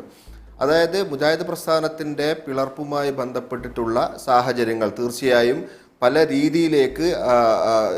പല രീതിയിൽ ചിന്തിക്കുന്ന ചെറുപ്പക്കാരെ പല രീതിയിലേക്ക് മാറി ചിന്തിക്കുന്നതിന് പ്രേരകമായിട്ടുള്ള ഒരു ഘടകമാണ് എന്നത് യാഥാർത്ഥ്യം തന്നെയാണ്, അത് നിഷേധിക്കുന്നില്ല. തീർച്ചയായും നമുക്കറിയാം ഈ ഘട്ടത്തിൽ നേരത്തെ വിവാദമായ ഒരു സ്ഥാപനമാണ് ഈ മലപ്പുറം ജില്ലയിലെ അത്തിക്കാട് എന്ന് പറയുന്ന ആശ്രമ സമാനമായിട്ടുള്ള ഒരു സ്ഥാപനം. അതിപ്പോൾ നിലനിൽക്കുന്നില്ല. അവിടെ പഠിപ്പിച്ചിരുന്ന കാര്യങ്ങൾ ഒരു ബഹുസ്വര സമൂഹത്തിൽ ജീവിക്കുന്നതിന് ഹാനി ഉണ്ടാക്കുന്ന തരത്തിലുള്ളതാണ് എന്ന കാര്യം ചർച്ചയായിരുന്നു. മാത്രമല്ല, ഇവിടെ പറഞ്ഞ പോലെ പിന്നീട് മുജാഹിദ് പ്രസ്ഥാനത്തിൽ വളർന്നു വന്നിട്ടുള്ള ചില പ്രഭാഷകർ, ആ പ്രഭാഷകരുടെ പ്രഭാഷണങ്ങൾ, പലപ്പോഴും നടത്തിയിട്ടുള്ള പ്രഭാഷണങ്ങൾ, അത്തരം പ്രഭാഷണങ്ങളാണ് പിന്നീട് ഇതിനൊരു ബഹുസ്വര സമൂഹത്തിൽ ജീവിക്കുന്നതിന് തടസ്സമുണ്ടാക്കുന്ന രീതിയിൽ അല്ലെങ്കിൽ ബഹുസ്വരതയുമായി ഉള്ള സംവാദങ്ങളെ ദിശ തെറ്റിക്കുന്ന രീതിയിലൊക്കെ ഉണ്ടായിട്ടുള്ളത്. അതിൻ്റെ പേരിലാണ് ഒരു മുജാഹിദ് പ്രഭാഷകനായിരുന്ന ഷംസുദ്ദീൻ പാലത്തിനെതിരെ കേസെടുക്കുന്നതിലൊക്കെ നയിച്ചുള്ള കാര്യങ്ങൾ. ഇതൊക്കെ നമ്മുടെ മുമ്പിലുള്ള യാഥാർത്ഥ്യങ്ങളാണ്, അതൊന്നും നിഷേധിക്കുന്ന കാര്യങ്ങളല്ല. ഞാൻ പറഞ്ഞു വരുന്നത് മുജാഹിദ് പ്രസ്ഥാനത്തിൻ്റെ ഔദ്യോഗിക നേതൃത്വങ്ങൾ ഇത്തരം കാര്യങ്ങളെ തിരുത്താൻ തയ്യാറാവുകയും അത് നിഷേധിക്കുകയും അത്തരം പ്രവർത്തനങ്ങളെ തുറന്ന് എതിർക്കുകയും ചെയ്യുന്ന ഒരവസ്ഥ പിന്നീട് ഉണ്ടായിട്ടുണ്ട് എന്നാണ് ഞാൻ പറഞ്ഞതിൻ്റെ ചുരുക്കം. അപ്പോൾ ഈ വസ്തുതകളായി തന്നെ അംഗീകരിക്കേണ്ടതുണ്ട്. മാത്രമല്ല, അത്തരത്തിൽ ഒരു ബഹുസ്വര സമൂഹത്തിൽ ജീവിക്കുമ്പോൾ സ്വീകരിക്കേണ്ടുന്ന മര്യാദകളെക്കെതിരെയുള്ള പ്രബോധനങ്ങളെ ഒരു നിലക്കും അംഗീകരിക്കാൻ സാധ്യമല്ല എന്നാണ് കേരളത്തിലെ മുജാഹിദ് പ്രസ്ഥാനങ്ങളുടെ നിലപാട് എന്ന് തന്നെയാണ് ഇപ്പോഴും നമുക്ക് അവരുടെ അവരുടെ നിലപാടുകളിലൂടെ, അവരുടെ പുസ്തകങ്ങളിലൂടെ, അവരുടെ ആനുകാലികളിലൂടെ ഒക്കെ തന്നെ നമുക്ക് മനസ്സിലാക്കാൻ സാധിക്കുന്ന കാര്യം. മാത്രമല്ല, പിന്നീട് നമുക്കറിയാം വളരെ അടുത്തായി മുജാഹിദ് പ്രസ്ഥാനം ഒന്നിക്കാനിടയാക്കിയ ഒരു സാഹചര്യത്തിലും ഈ ഘടകങ്ങൾ പ്രവർത്തിച്ചിട്ടുണ്ട് എന്നാണ് ഞാൻ മനസ്സിലാക്കുന്നത്. തീർച്ചയായും ഇത്തരത്തിൽ തീവ്ര ചിന്താഗതിയുള്ള ആളുകൾ ഉണ്ടായി വന്നിട്ടുള്ളത് ഈ പിളർപ്പിൻ്റെയും വിഘടന ചിന്തകളുടെയൊക്കെ ഫലമായിട്ടാണ്. അതുകൊണ്ട് തന്നെ ഒരു ഐക്യത്തിലേക്ക് നീങ്ങുകയും ഒന്നിച്ച് പ്രവർത്തിക്കുകയും ചെയ്യുന്നൊരു സാഹചര്യമില്ലാതെ ഇതിനെ തടയാൻ സാധിക്കുകയില്ല എന്നൊരു തിരിച്ചറിവിൻ്റെ കൂടി ഭാഗമായിട്ടാണ് മുജാഹിദ് ഐക്യം ഉണ്ടായിട്ടുള്ളത് എന്നാണ് ഞാൻ വിശ്വസിക്കുന്നത്. മാത്രമല്ല, ഇവിടെ സൂചിപ്പിക്കപ്പെട്ടതുപോലെ ഇപ്പോൾ മുജീബ് റഹ്മാൻ കിണാലൂർ വിശദീകരിക്കുന്നത് പോലെ ഇത്തരമൊരു സംഭവം ഉണ്ടായപ്പോൾ അതിനെ പ്രതിരോധിക്കാനുള്ള ശ്രമങ്ങൾ വലിയ തോതിൽ മുസ്ലിം സംഘടനകളുടെ ഭാഗത്തു നിന്ന്, എല്ലാവരുടെയും ഭാഗത്തു നിന്നുണ്ടായി, മുജാഹിദ് വിഭാഗങ്ങളുടെ ഭാഗത്തു നിന്നുമുണ്ടായി. ഇപ്പോൾ അവർ ആ പ്രചരണത്തിൽ ശക്തമായി നിലനിൽക്കുകയും ചെയ്യുന്നു. ഐക്യപ്പെട്ടതുപോലും അത്തരമൊരു നീക്കത്തിൻ്റെ ഭാഗമാണ് എന്ന് വിലയിരുത്തപ്പെടുകയും ചെയ്യുന്നുണ്ട്. പക്ഷേ അദ്ദേഹം സൂചിപ്പിച്ച ദമ്മാജ് സലഫികൾ എന്ന് പിന്നീട് അല്ലെങ്കിൽ വിശേഷിപ്പിക്കപ്പെട്ട അത്തിക്കാട് കേന്ദ്രം ഒന്ന്, പിന്നെ ഇവരുടെ ഭാഗമായി തന്നെ നിൽക്കുകയും പിന്നീട് വിഘടിച്ചു പോയി വലിയ തോതിലുള്ള തീവ്ര ആശയങ്ങൾ പ്രചരിപ്പിക്കുകയോ അല്ലെങ്കിൽ അന്ധവിശ്വാസം എന്നുവരെ നമ്മൾക്ക് കേട്ടാൽ തോന്നാവുന്ന വിധത്തിലുള്ള ആശയങ്ങൾ പ്രചരിപ്പിക്കുകയോ ചെയ്ത ആളുകൾ, ഇത്തരം സംഗതികളെ മുൻകൂട്ടി മനസ്സിലാക്കുന്നതിൽ ഈ സംഘടനകൾക്കുണ്ടായ ഒരു പരാജയം, അത് കാണാതിരിക്കാൻ സാധിക്കുമോ? നമ്മൾ ഈ ചെറുപ്പക്കാരുടെ തിരോധാനത്തിലേക്ക് കാര്യങ്ങൾ എത്തി നിൽക്കുമ്പോൾ യഥാർത്ഥത്തിൽ പ്രശാന്ത് പറഞ്ഞെടുത്താണ് ഈ വിഷയത്തിൻ്റെ മർമ്മമുള്ളത്. ഇപ്പോൾ ഇതിന് സമാനമായി ഇപ്പോൾ IS-ൻ്റെ ഐഡിയോളജി എന്ത് എന്നൊരു പ്രധാനപ്പെട്ട ചോദ്യം, ആ ചോദ്യത്തിൻ്റെ ഉത്തരം നമ്മൾ തേടുന്നത് IS-നെ പരിചയപ്പെടുത്തിക്കൊണ്ടും IS-ലേക്ക് ആളുകളെ ആകർഷിച്ചുകൊണ്ടും അവർ പുറത്തുവിട്ടിട്ടുള്ള അവരുടെ പ്രസിദ്ധീകരണങ്ങൾ, അത് കൂടുതലും ഓൺലൈനായിട്ടുള്ള പ്രസിദ്ധീകരണങ്ങളാണ് നമ്മൾ കണ്ടിട്ടുള്ളത്. അപ്പോൾ അത്തരം പ്രസിദ്ധീകരണങ്ങളിലൂടെ നമ്മൾ നോക്കുമ്പോൾ അതിൽ സൗദി അറേബ്യയിലേക്ക് തന്നെയുള്ള, ഇപ്പോൾ നേരത്തെ പ്രശാന്ത് സൂചിപ്പിച്ച ഷെയ്ഖ് ഫൗസാനെ പോലെയുള്ള പണ്ഡിതന്മാരെയൊക്കെ തന്നെയാണ് കൂടുതലായി അതിൽ ഉദ്ധരിച്ച് കാണുന്നത്. ആ ഒരു ആശയധാരയെ പിൻപറ്റിക്കൊണ്ട് കുറച്ചുകൂടി രാഷ്ട്രീയവൽക്കരിക്കപ്പെട്ട തീവ്രമായ ഒരു ശൈലി അവർ സ്വീകരിക്കുന്നു എന്നത് മാത്രമാണ് അതിലുള്ള വ്യത്യാസം. അപ്പോൾ കേരളത്തിൽ വളരെ പോസിറ്റീവായ നിലപാടെടുത്തു എന്ന് പറയുമ്പോഴും ഈ എം പി പ്രശാന്ത് ഉന്നയിച്ച 2-3 കാര്യങ്ങൾക്ക് ഇപ്പോഴും വ്യക്തത വന്നിട്ടില്ല. അതിലൊന്ന് അദ്ദേഹം പറഞ്ഞ അൽ വല വൽ ബറ എന്ന പുസ്തകത്തിൻ്റെ പ്രശ്നം തന്നെയാണ്. ഈ പുസ്തകത്തെ ആരൊക്കെ തള്ളി പറഞ്ഞിട്ടുണ്ട്? ഈ പുസ്തകം പറയുന്നത് മുസ്ലിങ്ങൾക്ക് ആരുമായിട്ടൊക്കെ ബന്ധമാകാം, ആരുമായിട്ട് ബന്ധമാകാൻ പാടില്ല എന്നതാണല്ലോ. ഇന്ത്യ പോലെ ഒരു മതേതര ജനാധിപത്യ സംവിധാനമുള്ള ഒരു രാജ്യത്ത് ഒരിക്കലും പ്രചരണം പോയിട്ട് പുറത്ത് പറയാൻ കൊള്ളാത്ത തരത്തിലുള്ള മനുഷ്യന്മാർ തമ്മിൽ അങ്ങേയറ്റത്തെ അകൽച്ചയുണ്ടാക്കുന്ന അപകടകരമായ ഒരു ആശയം അടങ്ങിയ ഒരു പുസ്തകമാണ്. ഈ പുസ്തകത്തെ ഈ പറഞ്ഞ അത് പ്രസിദ്ധീകരിച്ച അത് മലയാളത്തിലേക്ക് കൊണ്ടുവന്ന ആളുകൾ ഇനിയെങ്കിലും തള്ളി പറഞ്ഞിട്ടുണ്ടോ ഇല്ലയോ എന്ന എം പി പ്രശാന്തിൻ്റെ ചോദ്യം വളരെ പ്രസക്തമാണ്. അതിൽ നിന്ന് മാറി വേറൊരു കാര്യം കൂടെ ഈ ചർച്ചയിൽ വരണം എന്നാണ് എൻ്റെ ആഗ്രഹം. കാരണം ഇതിൽ നമ്മൾ മുസ്ലിം സംഘടനകളെക്കുറിച്ചും ചില നേതാക്കന്മാരെക്കുറിച്ചും ചില സംഘടനകളുടെ നിലപാടുകളെക്കുറിച്ചും മാത്രം ചർച്ച ചെയ്തുകൊണ്ടിരുന്നാൽ പ്രശ്നത്തിൻ്റെ മർമ്മത്തിലേക്ക് പോവില്ല. എനിക്ക് ചോദിക്കാനുള്ളൊരു പ്രധാനപ്പെട്ട ചോദ്യം, ഏതാണ്ട് 1 വർഷത്തോളം ആകുന്നു ഈ സംഭവങ്ങളൊക്കെ ഉണ്ടായിട്ട്. അന്ന് മുതൽ ഇന്ന് വരെ ഈ തിരോധാനം ചെയ്ത ആളുകൾ ഈ കേരളത്തിലുള്ള പല ആളുകളുമായിട്ടും കമ്മ്യൂണിക്കേഷൻ പല ആപ്പ് വഴി, ഇപ്പം ടെലഗ്രാം എന്ന ആപ്പ് വഴിയാണ് കൂടുതലായി ഇപ്പോൾ ഈ മരണവാർത്ത അറിയിച്ചതുപോലെ.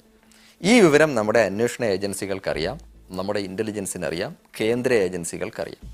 ഇത്രയും കാലമായിട്ട് കേരളത്തിലുള്ള ബന്ധുക്കളും മറ്റുള്ളവരുമായിട്ട്, ഇപ്പോൾ ഉദാഹരണമായിട്ട് BCA റഹ്മാൻ എന്ന് പറയുന്ന കാസർഗോട്ടുകാരൻ, ആ പടന്ന നിവാസി, അദ്ദേഹത്തിന് തന്നെ നിരന്തരമായി അവർ മെസ്സേജുകൾ പല രൂപത്തിൽ അയച്ചുകൊണ്ടിരിക്കുന്നു എന്ന് അദ്ദേഹം തന്നെ എന്നോട് സംഭാഷണത്തിൽ സമ്മതിച്ച കാര്യമാണ്.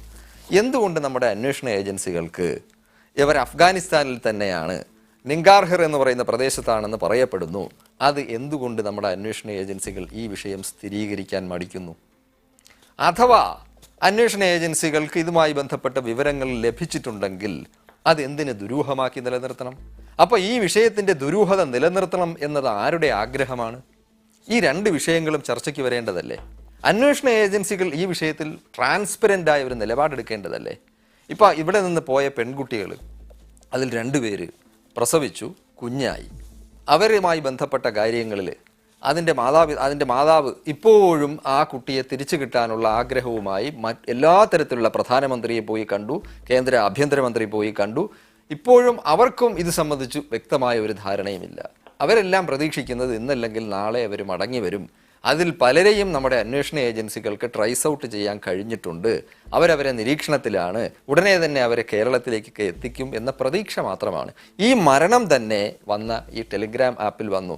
പ്രശാന്ത് പറഞ്ഞതുപോലെ മറ്റുള്ള കാര്യങ്ങളൊക്കെ വിശ്വസിക്കാമെങ്കിൽ ഇതും വിശ്വസിക്കാം. പക്ഷേ എന്തുകൊണ്ട് നമ്മുടെ അന്വേഷണ ഏജൻസികൾ എവിടെയാണ്? അഫ്ഗാനിസ്ഥാനിലെ ഇൻ്റലിജൻസ് ബ്യൂറോയ്ക്കും ഇൻ്റലിജൻസ് ബ്യൂറോയിലെ പ്രമുഖന്മാരായ ഓഫീസർമാർക്ക് ട്രെയിനിങ് കൊടുക്കുന്നത് നമ്മുടെ ഉദ്യോഗസ്ഥന്മാരാണല്ലോ. അഫ്ഗാനിസ്ഥാനിലെ ഈ പറഞ്ഞ IS വിരുദ്ധ വേട്ടയ്ക്ക് നേതൃത്വം കൊടുക്കുന്ന ആളുകൾക്ക് ട്രെയിനിങ് കൊടുക്കുന്നതും നമ്മുടെ ഉദ്യോഗസ്ഥന്മാരാണല്ലോ.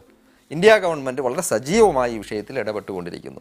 ഞാൻ പറഞ്ഞു വരുന്നത്, അഫ്ഗാനിസ്ഥാനിൽ കൃത്യമായി അന്വേഷണ ഉദ്യോഗസ്ഥന്മാരുമായിട്ടും ഇൻ്റലിജൻസുമായിട്ടും മിലിറ്ററിയിലെ തലപ്പത്തിരിക്കുന്ന ആളുകളുമായിട്ടും അവരുടെ ബോസുമാരെ എന്ന അർത്ഥത്തിൽ അവരെ നിയന്ത്രിക്കാൻ പറ്റുന്ന തരത്തിലുള്ള ബന്ധം നമ്മുടെ ഇന്ത്യ മഹാരാജ്യം ഉണ്ടാക്കിയിട്ടുണ്ട്. എന്തിന് ഈ വിഷയം ഇനിയും ദുരൂഹമാക്കി നിർത്തണം?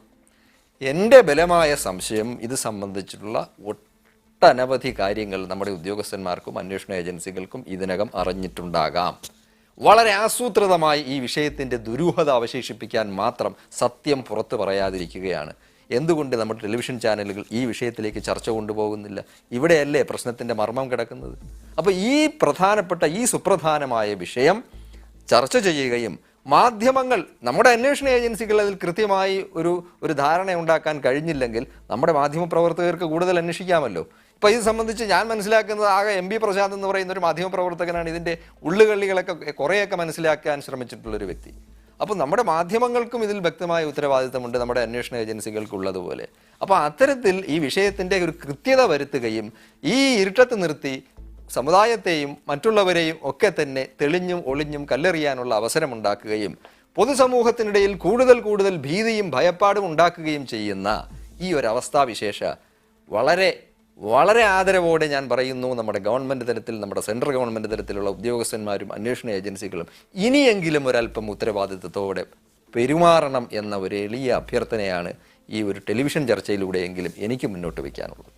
റൈറ്റ്. ശ്രീ MP പ്രശാന്ത്, ഇവിടെ അഷ്റഫ് കടക്കൽ സൂചിപ്പിച്ചതുപോലെ ഇതിൻ്റെ അന്വേഷണം അത് ആദ്യഘട്ടത്തിൽ ഇത് IS ആണോ അല്ലെങ്കിൽ IS ബന്ധമുണ്ടോ എന്ന് സ്ഥിരീകരിക്കാനായില്ല എന്ന മറ്റുള്ള വാർത്തകൾ വന്നു. പിന്നെ NIA അന്വേഷണം ഏറ്റെടുത്തു, 2-3 പേരെ അറസ്റ്റ് ചെയ്തു, അവസാനം കനകമലയിൽ, കണ്ണൂരിലെ കനകമലയിൽ റെയ്ഡ്, ഇങ്ങനെ പല സംഭവങ്ങൾ ഇതുമായി റിലേറ്റ് ചെയ്ത് നടക്കുന്നുണ്ട്. IS ബന്ധം ആരോപിച്ച് തന്നെയാണ് NIA ഈ കേസ് എടുത്തിരിക്കുന്നത്. അതിനപ്പുറത്തേക്ക് ഇവരെങ്ങോട്ട് പോയി എന്ന് ഇതുവരെ ഔദ്യോഗികമായി സ്ഥിരീകരിക്കാൻ അന്വേഷണ ഏജൻസിക്ക് സാധിച്ചിട്ടില്ല. അത് ട്രേസ് ചെയ്യാൻ അന്വേഷണ ഏജൻസിക്ക് ഇതുവരെ കഴിയുന്നില്ല. ഇങ്ങനെ പലതരത്തിലുള്ള അവ്യക്തതകൾ ഇപ്പോഴും നിലനിൽക്കുന്നുണ്ട്. എന്തുകൊണ്ടത് സാധിക്കുന്നില്ല എന്നൊരു ചോദ്യം അത് പ്രസക്തമല്ല. അല്ല, അതിനിടയ്ക്ക് വേറൊരു അറസ്റ്റ് ഉണ്ടായിരുന്നു. അനീഫ് മൗലവി എന്ന പേരുള്ള ഒരു പ്രഭാഷകനെ, ഒരു പള്ളിയിലെ ഒരു ഖത്തീബായിരുന്നു. അദ്ദേഹത്തെ IS ബന്ധം ആരോപിച്ചിട്ടാണ് ബോംബെ പോലീസ് പിടിച്ചുകൊണ്ടുപോയി 6 മാസം തടവിലിട്ടത്. അദ്ദേഹത്തിന് ഇതുമായിട്ട് യാതൊരു ബന്ധമില്ല എന്ന് എല്ലാവർക്കും അറിയുന്ന കാര്യമാണ്. അങ്ങനെയാണ് നമ്മുടെ അന്വേഷണം ഒരു വട്ടത്തിൽ നീങ്ങുന്നത്. ഇനി അന്വേഷണത്തിൻ്റെ ഒരു പ്രശ്നം എന്ന് പറഞ്ഞാൽ ഇതിലെ ദുരൂഹത, ഇപ്പം ദുരൂഹത എന്നാണല്ലോ അഷ്റഫ് പറഞ്ഞത്, ആ ദുരൂഹത പുറത്തു പറയാതിരിക്കുക എന്നുള്ളത് അതിൻ്റെ ചിലരുടെ ആവശ്യമാണത്. കാരണം എന്താ വെച്ചാൽ ഈ IS-ൻ്റെ നിലനിൽപ്പ് അത് എങ്ങനെയാണ് ഇന്ത്യയിലെ ഫാസിസ്റ്റ് വിരുദ്ധ മുന്നേറ്റങ്ങൾക്ക് തടസ്സമാകുന്നതെന്ന് നോക്കാം. അപ്പോൾ നമ്മളെല്ലാം പറഞ്ഞിരുന്നത് പിന്നോക്ക, ദളിത്, ന്യൂനപക്ഷ ഐക്യമുന്നണിയാണ് ഇന്ത്യയിലെ ഫാസിസത്തെ വിരുദ്ധ സമരത്തിൻ്റെ മുന്നണി പോലെയായിട്ട് നിൽക്കേണ്ടത്. അപ്പോഴാണ് IS വന്നിട്ട് പറയുന്നത് ഇവിടുത്തെ ഡൈക്കോട്ടമി എന്ന് പറഞ്ഞാൽ മുസ്ലിമിൻ്റെ ശത്രു അമുസ്ലിമാണ്. അപ്പോൾ അത് വളരെ കൃത്യമായിട്ട് ഇന്ത്യയിലെ, കേരളത്തിലെ ഫാസിസ്റ്റ് വിരുദ്ധ മുന്നേറ്റങ്ങൾക്ക് വിള്ളൽ വീഴ്ത്തിയിട്ടുണ്ട്. അപ്പോൾ IS ഇങ്ങനെ നിലനിൽക്കുക എന്നുള്ളത്, IS-ൻ്റെ ദുരൂഹത നിലനിർത്തുക എന്നുള്ളത്, IS ഇങ്ങനെയൊരു ഭീഷണി ഹിന്ദു സമൂഹത്തിന് മുന്നിലുണ്ട് എന്ന് പറയുന്നത് ഒരു കൺസോളിഡേഷൻ ഇല്ലാതാക്കാനുള്ള നല്ലൊരു ആയുധമാണ്. അതുകൊണ്ട് തന്നെ ഇതിൻ്റെ പിന്നിലുള്ള പല ഉള്ളുകളികളും നമ്മൾ അറിയണമെന്നില്ല. അപ്പോൾ എന്താണെന്ന് കൃത്യമായിട്ടുള്ള ഒരു അന്വേഷണത്തിൻ്റെ രീതികൾ എന്താണെന്ന് കൃത്യമായിട്ട് എനിക്ക് ധാരണയില്ല. എങ്കിലും അന്വേഷണ ഏജൻസികൾ ഇപ്പോഴും അന്വേഷിച്ചുകൊണ്ടിരിക്കുന്നത് ഇനി ആരെങ്കിലും ഇവിടെ IS ബന്ധമുള്ളവരുണ്ടോ, ഉണ്ടെങ്കിൽ തന്നെ അവരെ ഇനി പോകാൻ സാധ്യതയുണ്ടോ, ഇവിടെയുള്ളവർ ഏത് തരത്തിലുള്ള ഭീഷണിയാണ് നമുക്ക് മുമ്പിലുണ്ടാകുന്നത്. അപ്പം ഈ പോയ ആളുകൾ എന്തായാലും പോയി കഴിഞ്ഞു. അപ്പോൾ ഇനിയിപ്പം അവരെക്കുറിച്ച് കാര്യമായിട്ട് അന്വേഷിക്കേണ്ടതില്ല എന്നുള്ളതാണ് അവരുടെ നിലപാടെന്ന് തോന്നുന്നു. കാരണം അന്വേഷിച്ച് കഴിഞ്ഞിട്ട് അവർ തിരിച്ചു വരാനും പോകുന്നില്ല, അവർ അതിലേക്ക് പോയതാണ്. പക്ഷേ ഈ സംഭവം നടക്കുന്ന സമയത്ത് തന്നെ രാജ്യത്ത് പല ഭാഗങ്ങളിൽ നിന്നും ഇതുപോലെ IS-ലേക്ക് പുറപ്പെട്ടു പോയവർ, അവരെ മടക്കി കൊണ്ടുവന്ന വാർത്തകൾ, ഇങ്ങനെ പല റിപ്പോർട്ടുകളും വന്നിരുന്നു. ഏതാണ്ട് 500ഓളം പേരുടെ കണക്കും അന്ന് പ്രസിദ്ധം ചെയ്തിരുന്നു. അതിനുശേഷം പക്ഷേ കുറക്കാലത്തേക്ക് ഇത്തരം വാർത്തകളൊന്നും പുറത്തു വന്നിരുന്നില്ല. ഇന്ന് പക്ഷേ ഗുജറാത്തിൽ നിന്ന് 2 പേരെ അറസ്റ്റ് ചെയ്തതായ വാർത്തകൾ വരുന്നുണ്ട്.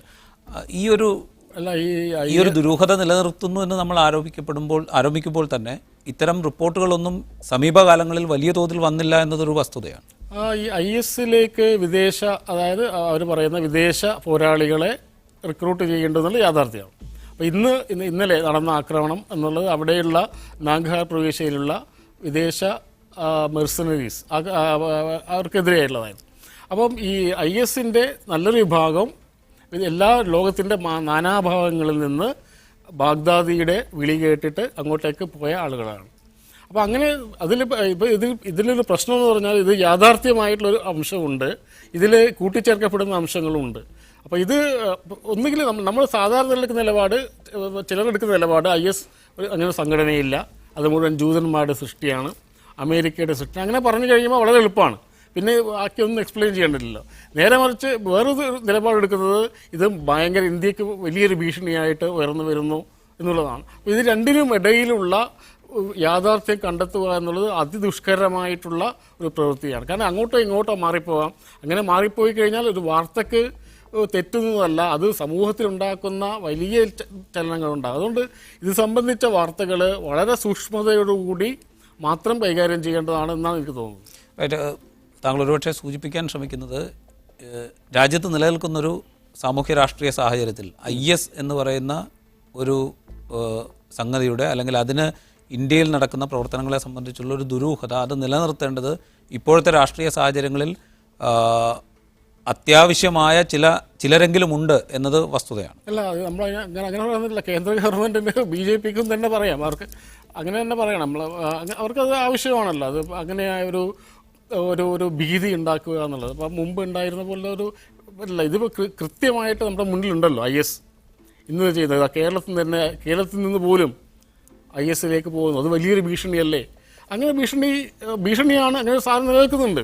അതേസമയം തന്നെ അതിനെ രാഷ്ട്രീയപരമായ ആശയങ്ങൾക്ക് വേണ്ടി, രാഷ്ട്രീയ നീക്കങ്ങൾക്ക് വേണ്ടി ഉപയോഗിക്കുന്നു. അപ്പോൾ നേരത്തെ മുജീബ് പറഞ്ഞതുപോലെ ഈ വലിയ ക്യാമ്പയിൻ നടന്നു എന്ന് പറഞ്ഞല്ലോ ഈ മുസ്ലിം സംഘടനകൾക്കെതിരെ. അവിടെ തന്നെ രാഷ്ട്രീയം വന്നിരുന്നു. ചില കക്ഷികളെ, അതായത് മതരാഷ്ട്രവാദികളാണ് ഇതിൻ്റെ പിന്നിൽ എന്ന് പറഞ്ഞിട്ട്. അപ്പം അത് രാഷ്ട്രീയമായ അജണ്ടയാണ്. അതായത് ഈ ISന് എതിരെയുള്ള നീക്കങ്ങളിൽ പോലും അവരുടെ വളരെ സ്വകാര്യമായ രാഷ്ട്രീയത്തെ മുസ്ലിം സംഘടന പോലും ശ്രമിച്ചിട്ടുണ്ട്. അപ്പോൾ തീർച്ചയായും സംഘപരിവാർ എന്നുള്ളത് ISനെ യൂട്ടിലൈസ് ചെയ്യുന്ന കാര്യത്തിൽ യാതൊരു സംശയമില്ല. റൈറ്റ്. മുജീബ് റഹ്മാൻ കിണാലൂർ, ഇവിടെ നേരത്തെ പ്രശാന്ത് ഉന്നയിക്കുകയും അഷ്റഫ് കടക്കൽ ആവർത്തിക്കുകയും ചെയ്ത കാര്യം ISൻ്റെ അടിസ്ഥാനം എന്നറിയപ്പെടുന്ന ഗ്രന്ഥത്തോടുള്ള സമീപനം, അത് ഇതുവരെ വ്യക്തമാക്കിയിട്ടില്ല എന്ന ആക്ഷേപത്തെക്കുറിച്ച്.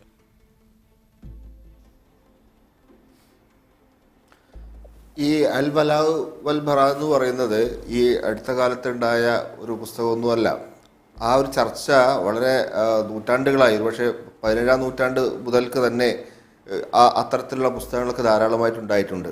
പക്ഷെ അത്തരത്തിലുള്ള ഒരു പുസ്തകം വായിക്കുന്നത് കൊണ്ട് തീവ്ര ചിന്തയിലേക്ക് പോകണം എന്നില്ല. അതിൻ്റെ വ്യാഖ്യാനങ്ങൾക്കനുസരിച്ചാണ്. അപ്പം എനിക്ക് തോന്നുന്നത് അത്തരത്തിലുള്ള പല പുസ്തകങ്ങളിലും എഴുതപ്പെട്ടിട്ടുള്ളത് പ്രത്യേകമായ രാഷ്ട്രീയ സാഹചര്യത്തിലാണ്.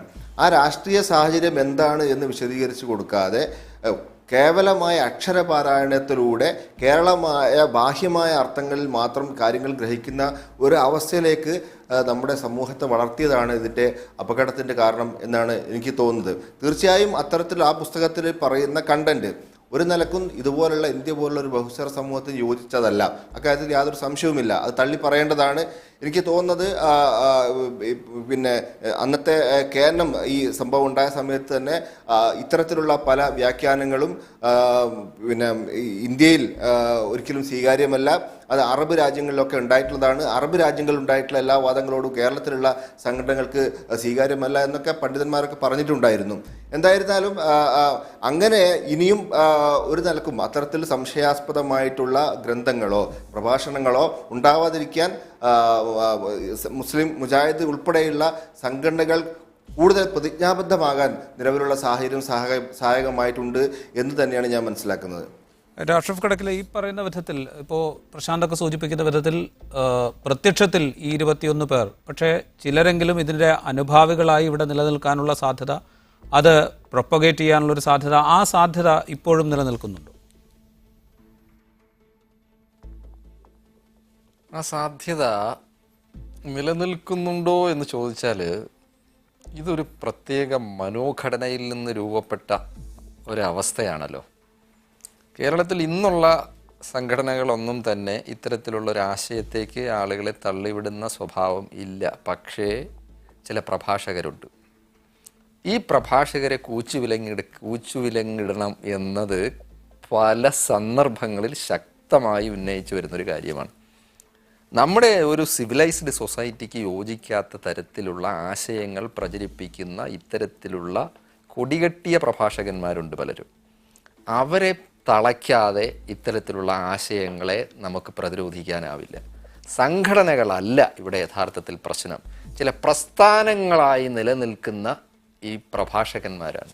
ആ പ്രഭാഷകന്മാർ ഈ ഒരു വിഷയത്തിൽ മാത്രമല്ല, സോഷ്യൽ മീഡിയയിൽ വ്യാപകമായി പ്രചരിക്കുന്ന അങ്ങേയറ്റം നാണിപ്പിക്കുന്ന തരത്തിൽ വർത്തമാനം പറയുന്ന കുറേ പ്രഭാഷകരുണ്ട്. ആ പ്രഭാഷകരുടെ പ്രഭാഷണങ്ങളും ചില ക്ലാസ്സുകളുമാണ് യഥാർത്ഥത്തിൽ ഇത്തരത്തിലുള്ള ചിന്തയിലേക്ക് ചെറുപ്പക്കാരെ പ്രേരിപ്പിക്കുന്നത് എന്നത് വളരെ കാലങ്ങളായി ഞങ്ങളൊക്കെ പറഞ്ഞുകൊണ്ടിരിക്കുകയാണ്. സംഘടനകളല്ല യഥാർത്ഥത്തിൽ. ഇനി ഏതെങ്കിലും സംഘടനകളുമായി ഇത്തരത്തിലുള്ള പ്രഭാഷകർക്ക് ബന്ധമുണ്ട് എങ്കിൽ ദയവ് ചെയ്ത് ആ സംഘടനകൾ ഇടപെട്ട് തന്നെ അവരെ നിശബ്ദരാക്കുക. ഇനി ആ സംഘടനകളോ ഉത്തരവാദിത്തപ്പെട്ട മുസ്ലിം സംഘടനകളോ രാഷ്ട്രീയ നേതൃത്വമോ തയ്യാറാകുന്നില്ല എങ്കിൽ അന്വേഷണ ഏജൻസികൾ ബലം പ്രയോഗിച്ച് അത്തരത്തിലുള്ള ആളുകളെ നിശബ്ദരാക്കുക എന്നതാണ്. അതുകൊണ്ട് അത് ചെയ്യേണ്ടവർ ഉത്തരവാദിത്തം ചെയ്തില്ലെങ്കിൽ നമുക്ക് ഇനിയും ഈ രൂപത്തിലുള്ള പല ചർച്ചകളിലുമൊക്കെ ഇങ്ങനെ ഒരുമിച്ചിരിക്കേണ്ടി വരും. പ്രശാന്തിനും മുജീബുർ റഹ്മാൻ കിനാലൂരിനും ഇതുപോലെ രാജീവ് ശങ്കറിനും ഒക്കെ പലപ്പോഴും ഇതുപോലുള്ള ചർച്ചകളൊക്കെ സംഘടിപ്പിക്കേണ്ടി വരും. അവിടെ മാത്രമാണ് ഞാൻ കാണുന്ന പ്രശ്നം. അല്ലാതെ നിലവിലുള്ള സംഘടനകൾ ഈ വിഷയത്തിൽ വളരെ വ്യക്തമായ, വളരെ ധീരമായ, വളരെ സുവ്യക്തമായ നിലപാടാണ് എടുത്തിട്ടുള്ളത് എന്നത് ഞാൻ ഈ ചർച്ച തുടങ്ങിയപ്പോഴേ പറഞ്ഞ കാര്യമാണ്. അതുകൊണ്ട് സംഘടനകളെ അല്ല ഈ വിഷയത്തിൽ പ്രതിക്കൂട്ടിൽ നിർത്തേണ്ടത്. എങ്കിലും പ്രശാന്ത് ഉന്നയിച്ചൊരു ചോദ്യം അത് ആ വസ്തുതയായി നിലനിൽക്കുന്നു. അതിനുകൂടി അത്തരത്തിലുള്ള അടിസ്ഥാനപരമായ കാര്യങ്ങളിൽ കൂടി സംഘടനകൾ, ആ നിലപാടുള്ള സംഘടനകൾ അവരുടെ നിലപാട് വ്യക്തമാക്കുകയും അത് സംബന്ധിച്ചിട്ടുള്ള ഒരു പുകമറ നീക്കുകയും ചെയ്യേണ്ടത് ഈ സന്ദർഭത്തിൻ്റെ ഏറ്റവും അനിവാര്യമായ ഒരു കാര്യമാണ് എന്നുകൂടി പറഞ്ഞുകൊള്ളട്ടെ.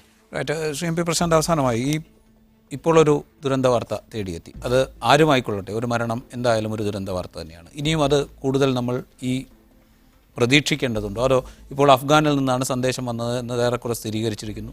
സ്വാഭാവികമായും കേന്ദ്ര സർക്കാരിന് വേണമെങ്കിൽ ഇടപെടാം. ആ പൗരന്മാരെ ഏതവസ്ഥയിലുള്ളവരാണെങ്കിലും തിരിച്ചു കൊണ്ടുവരാൻ ശ്രമിക്കാം. അത്തരം ശ്രമങ്ങൾക്കൊക്കെ എന്തെങ്കിലും വിധത്തിലുള്ളൊരു സാധ്യതയുണ്ട്? പരിമിതമായ സാധ്യതയുള്ളൂ. കാരണം ഇവർ ജീവിക്കുന്ന ഏരിയ എന്നുള്ളത് നേരത്തെ പറഞ്ഞ പോലെ ഖൊറോസാൻ, വിലായത്ത് ഖൊറോസാൻ എന്നറിയാം. അവിടെ അഫ്ഗാൻ സർക്കാരിന് പോലും ആക്സസ് ഇല്ലാത്ത ഏരിയയാണ്. കാരണം താലിബാൻ്റെ കൺട്രോളിലുള്ള സ്ഥലമായിരുന്നു. തെഹ്രീക്കെ താലിബാൻ അവർ ബാഗ്ദാദിക്ക് ബയ്യത്ത് പ്ലഡ്ജ് ചെയ്ത ശേഷം അത് ബാഗ്ദാദിയുടെ കീഴിലാണ്. അപ്പോൾ അവിടെ IS കേന്ദ്രം തന്നെയാണത്. അത് അഫ്ഗാനിസ്ഥാനിലാണെങ്കിലും അത് ISൻ്റെ കേന്ദ്രമാണ്. അവിടേക്ക് കടന്നു ചെല്ലാൻ ഒരുപക്ഷെ ഇന്ത്യയിലെ ഇൻ്റലിജൻസ് ഏജൻസീസിന് കഴിയുമായിരിക്കാം. നമ്മൾ അത് എങ്ങനെ ഓപ്പറേറ്റ് ചെയ്യുന്നു എന്നുള്ളത്, അവരെ തിരിച്ചു കൊണ്ടുവരിക എന്നുള്ളത് വളരെ ദുഷ്കരമായാണ്. കാരണം അവർ പോയതാണ്, അവർ എല്ലാം ഉപേക്ഷിച്ച് പോയതാണ്, അവർ ദൈവമാർഗത്തിലേക്ക് പോയതാണ്, നേരത്തെ പറഞ്ഞ പോലെ ഷഹീദാകാൻ വേണ്ടി പോയതാണ്. അത് അവരുടെ മതപരമായ ഒരു കടമയായിട്ട് അവർ വിശ്വസിക്കുന്നു, പൂർണ്ണമായും വിശ്വസിക്കുന്നു. ഇത് നമ്മൾ പറഞ്ഞ ഹാഫ് ഹാർട്ടഡ് എന്നല്ല, കൃത്യമായി വിശ്വസിക്കുന്നതാണത്. അപ്പോൾ അവരെ തിരിച്ചു കൊണ്ടുവരിക, അവരുടെ ഇടയിൽ വല്ല ദുർബല ഹൃദയമുണ്ടെങ്കിൽ, അവർ പ്രതീക്ഷിക്കാത്ത സ്ഥലത്താണ് ഞാൻ എത്തിപ്പെട്ടത്, ഇങ്ങനെയൊന്നും ആയിരുന്നില്ല, അങ്ങനെ ആരെങ്കിലും ഉണ്ടെങ്കിൽ അവരെ ഇൻ്റലിജൻസ് ഏജൻസീസ് കോൺടാക്റ്റ് ചെയ്യുകയോ അവരെ തിരിച്ചു കൊണ്ടുവരോ, അങ്ങനെയുള്ള ചാൻസസ് വളരെ റിമോട്ടാണ്, വളരെ ചെറിയ ചാൻസ് മാത്രമേ ഉള്ളൂ എന്നാണ് കരുതുന്നത്. ഇത് അവരെ അങ്ങോട്ട് പോയത് തന്നെയാണ്. റൈറ്റ്. വളരെയധികം നന്ദി ശ്രീ എം പി പ്രശാന്ത്. ഒപ്പം അഷ്റഫ് കടക്കൽ, മുജീബ് റഹ്മാൻ കിനാലൂർ, VPP മുസ്തഫ ഈ ചർച്ചയിൽ പങ്കെടുത്ത് സ്റ്റേഡിയം പൂർണ്ണമാകുന്നു. ഇനി MIT മൂസ കാണാം. നമസ്കാരം.